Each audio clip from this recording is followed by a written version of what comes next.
I have been dreading this moment because, like most of us have multiple Bibles. We don't have just one Bible. If we have a Bible, we have 24 in the house. But we all gravitate as Christians. I think most of us will gravitate to one particular Bible that fits our needs. It forms real quick to us. It might be a concordance. It might just be the way it feels, and scriptures are easy to find for whatever reason in a particular Bible. It might be the study Bible that the person likes. Whatever the case, I've got mine, and I've had lots of Bibles. My personal Bibles. I mean, our house is full of Bibles. Ron has his. All the boys have their own. Multiple ones that have been given to him over the years. Ones when they've worn out. But my personal stack looks something like this, and each one has been significant over the years, bringing me to where I'm currently at with the Lord. This current Bible is the one, and it's what's making me do this video. This is the one that I'm ready to retire. It is falling apart and has been falling apart now for a long time. I've nursed it, but it's just the one I keep going back to. It's not my nicest one. I've got some beautiful leather-bound Bibles. I have had some that have been given to me from those I love dearly that I would not trade anything for, but they're just not the ones I use. My Bible is very personal to me. I keep notes in there. I keep pictures of people I'm praying for in here. I keep love letters written to me from my children in here. I use prayer or pictures as bookmarks and keep them near places that I want to pray specifically for people.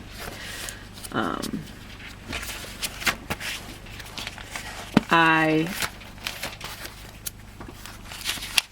don't know. It's like a woman's purse. This is my purse. This is the thing that I keep everything in that's important to me, and it's where life is at, and I am having a hard time letting it go, but it's time. It's time. I use the King James. We just find that, or the one we like the best is the Geneva, but they don't make a Geneva that has large enough lettering for my aging eyes. Even with glasses, I can't see it, so I've stuck with the King James. I think the Geneva definitely outdoes the King James. I'm changing to an Apostolic Bible, and that is, of course, King James Version, and it has, I don't know, it's got an okay, I've had this for a couple years, I just haven't been able to make the transfer. It's got an okay commentary in it. It's just not as in-depth. This just has an awesome thought-provoking commentary and articles in here that they're just really convenient and work with scriptures for me. But so this is the one I'm replacing it with, and this is one we bought all the boys, except for Simeon because he was too young at the time, one of these. And so all of the older boys and Ron have one, and it's a beautiful Bible. I'm having a hard time letting go. But my first Bible was just a storybook given me by a friend of my mother's. My mother believed in God, but she didn't raise us in a Christian faith because, life happens, all right? And we'll just leave it at that. But on my 10th birthday, because she did believe in God, and she knew there was an importance to God, somehow, it was stirring in her, she gave me this Bible, and it was, she has it here, to my daughter Leah, by mother, with all of my love, may God bless and keep you. And that was April 12th, 1980. And that was because we went and picked it on my birthday, and then she had my name engraved in it. Okay, so there's that Bible. And then from there, we moved to a very simple Bible. I kept my Bible with me all these years through my strange changes in life. This was an NIV I got for Ron. It's just a paper cover. And I wrote an inscription in here that said, My hopes is for us both to put this to good use often, to learn and honor from it, so our family will have a foundation of love and hope, and for our children to benefit from our knowledge, understanding, trust of what's written. I hope for us both to take this with all seriousness and patience, and make time for it no matter how busy or weary we are. All my love. Now, that Bible was pretty important because that was where the journey began for us to a conversion of a deep and loving faith in the Lord. And there is a reason for me doing this video. I do want to read one more inscription, sorry.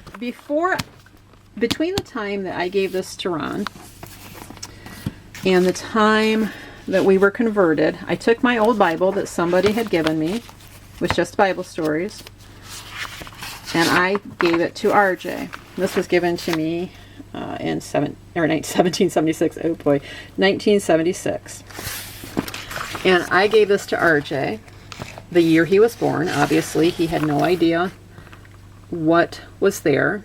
But I wrote, RJ, this Bible was given to me when I was 6 years old. I'm giving it to you now, with hopes that you will someday be able to pass it on to your child. I hope this will help you grow up with the love, knowledge, and respect of Jesus Christ, and continue to love and respect him and to follow his words as you grow and pass it on to others. I know you're young now, but someday you'll understand what this means. I'll try my best to help you learn about him and to know him. All my love forever, Mama. All my love forever, Mama. My Mama has changed over the years, by the way, on how we spell it. This beautiful little Bible was given to me right after I converted for my birthday. I was asked for it for my sister, and my brother gave it to me. And let's see, represented Leah Winans, a loving, caring, devoted sister, daughter, mother, and wife. And that was on my 24th birthday. Now, I had been converted just a few months, and it was an NIV, but that's what I asked for. That was prior to my conversion. I'd asked for it. It's a beautiful little Bible. I keep it because of it was given with such love. But NIV is, I've learned a lot about that over the years, and not one at all that I recommend. This one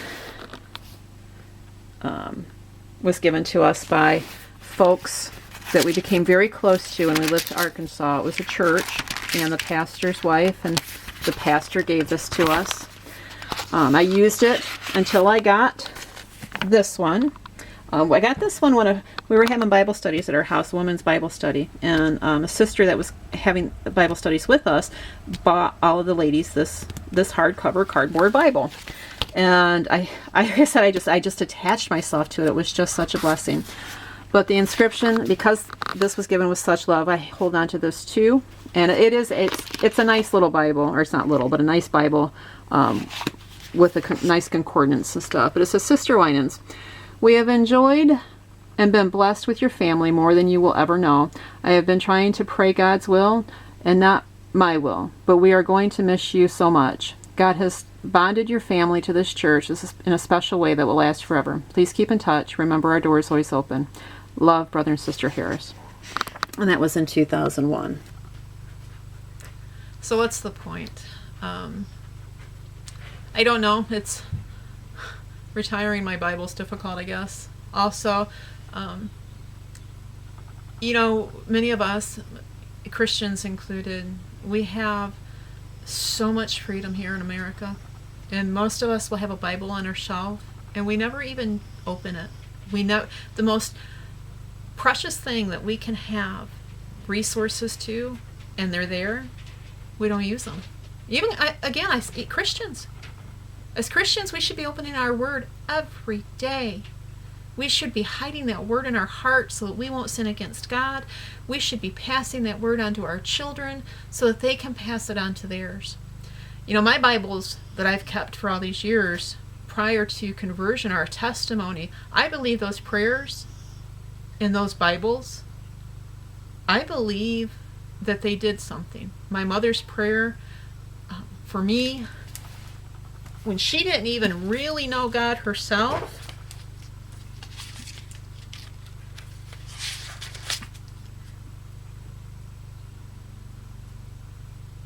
but that God would bless and keep me. And I can look back now and I can see, wow, God did. God did bless and keep me. My inscription for RJ, when he was first born, I look at my children and I see godly young men. And I am blessed to know, I am blessed that they are. I mean, the power in the prayers, in the written prayers, and the spoken prayers. If you've got unsaved loved ones, pray for them.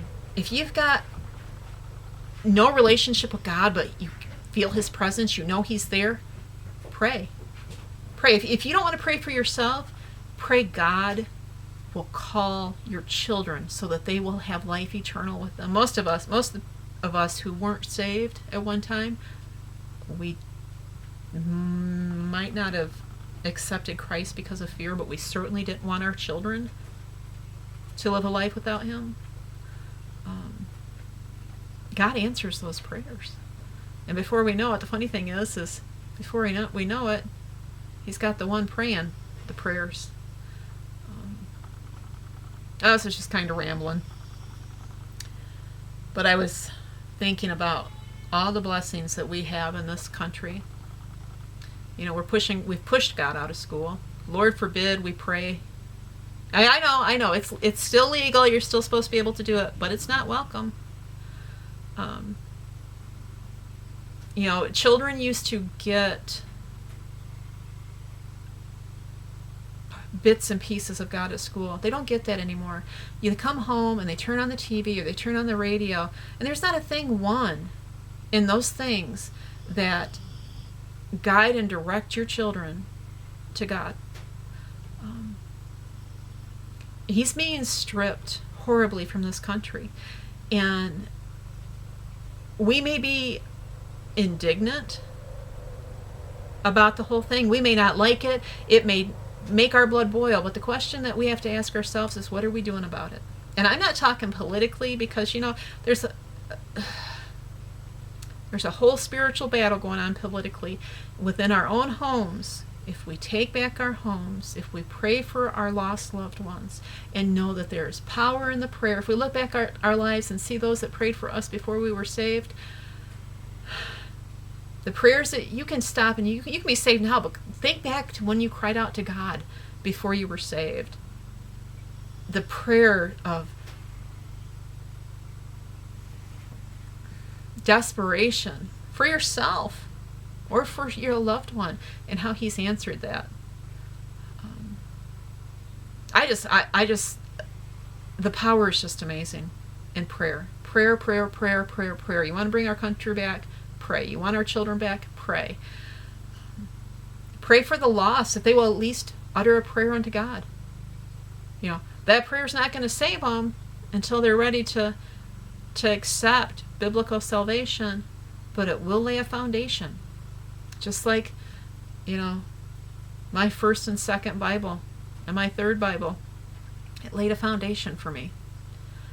And when the time was right, thank God, he revealed himself. And I just want to encourage everybody, don't give up hope on your lost loved ones. There's such power in prayer. Even when people don't realize that they're lost, they cry out to God out of desperation or out of hopes to not have a loved one have a hard time, or wanting the loved one to be protected. Those prayers do add up. They do change lives. If we could really grasp that God hears everything and that he works everything out in his time, I think we'd be so floored we wouldn't be able to comprehend it. The other thing too, we have such, and this is mainly, I'm talking to Christians here, we have such a wealth of freedom in America. If not guarded, if not protected, we're going to lose it. Keep that in mind. But battle it in prayer. God deserves our reverency, and he deserves our willingness to go to the floor on our knees in prayer. But don't let the greatest weapon that you have lay in your home and collect dust. Too many Christians have the most important possession in the world in their home, their Bible. And too many don't even break it open. It should be read every day. You should be hiding the word in your heart. You should be living it out so that your family and your loved ones will see God through you. That this lost world that is so venomous right now, so full of hate, the demonic forces of it will be pushed back. I mean, that's open the Bible. If you don't open the Bible regularly, you can. Pray for a passionate love for God and His Word. All of my Bibles should look like the one I'm replacing. I used them all regularly, but this one has just gone the distance with me. And I wish I'd have used the first ones like that for all the years before. So, at any rate, thanks for sharing my moment of mourning having to retire my Bible. But we'll talk soon. God bless.